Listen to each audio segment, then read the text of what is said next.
ভারতের ইন্ধনে এই ঘটনাটা ঘটাচ্ছে। খাগড়াছড়ি সহ পার্বত্য চট্টগ্রামের বিভিন্ন এলাকায় কয়েকদিন ধরে ভয়ানক পরিস্থিতি বিরাজ করছে। বাংলাদেশ সেনাবাহিনীর ওপর হামলা সহ নিরীহ জনগোষ্ঠীর ওপর হামলা ও সহিংস ঘটনায় উত্তাল পার্বত্য চট্টগ্রাম। এই অনাস্থার পরিস্থিতি সৃষ্টি করে ঘোলা পানিতে মাছ শিকার করতে প্রতিবেশী দেশের গোয়েন্দা সংস্থা, মায়ানমার ভিত্তিক বিদ্রোহী গোষ্ঠী সহ একাধিক পক্ষ সক্রিয় রয়েছে বলে তথ্য রয়েছে। বাংলাদেশের অন্তর্বর্তীকালীন সরকারের স্বরাষ্ট্র উপদেষ্টা আজ সরাসরি এই ব্যাপারে মুখ খুলেছেন। তিনি সতর্ক করে বলেন, একটি মহল খাগড়াছড়িতে অস্থিতিশীল পরিস্থিতি তৈরির চেষ্টা করছে। ভারত বা ফ্যাসিস্টদের ইন্ধনে এই ঘটনা ঘটছে।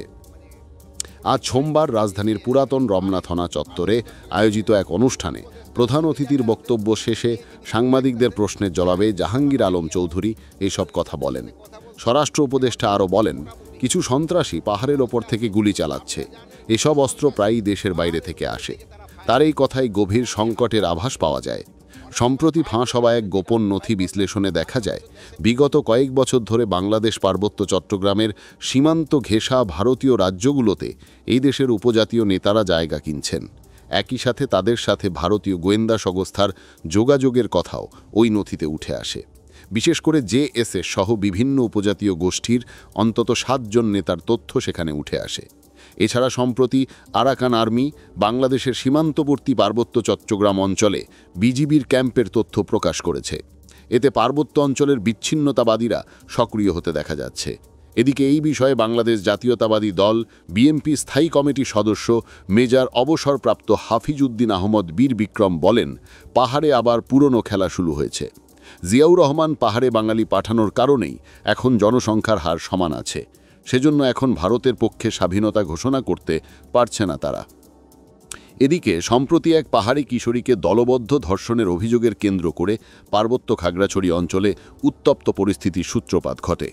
শুরুতে ধর্ষণের বিচারের দাবিতে শান্তিপূর্ণ অবরোধ কর্মসূচি পালন করা হলেও পরবর্তীতে তার রূপ নেয় সহিংস সংঘর্ষে।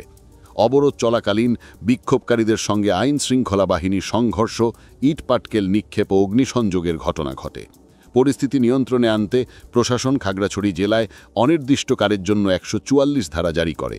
এরই মধ্যে গুইমারা উপজেলার একটি বাজারে অগ্নিসংযোগ ও সহিংসতার ঘটনা ঘটে। এদিকে রোববার সংঘর্ষের সময় গুলিতে 3 জন নিহত হয়েছেন এবং সেনাবাহিনীর সদস্য ও পুলিশ সহ অন্তত 21 জন আহত হন। অন্যদিকে একটি জাতীয় দৈনিকে প্রকাশিত প্রতিবেদনে উল্লেখ করা হয়, ধর্ষণের অভিযোগে অভিযুক্ত সন্দেহে একজনকে গত 24 সেপ্টেম্বর পুলিশ গ্রেফতার করেছে। তবে তা সত্ত্বেও সহিংসতা ও অবরোধের পেছনে কারা সক্রিয় ভূমিকা রাখছে তা নিয়ে স্পষ্ট প্রশ্ন দেখা দিয়েছে। খাগড়াছড়িতে গত 10 দিনে নতুন করে অস্থিরতা তৈরির পেছনে পার্বত্য চট্টগ্রাম অঞ্চলকে অস্থিতিশীল করা এবং পাহাড়ি বাঙালি দাঙ্গা বাঁধানোর জন্যে বড় ধরনের ষড়যন্ত্র করছে পাহাড়ি সংগঠন ইউনাইটেড পিপলস ডেমোক্রেটিক ফ্রন্ট। রোববার রাতে আন্তঃবাহিনী জনসংযোগ পরিদপ্তরের এক বিবৃতিতে এসব কথা বলা হয়েছে।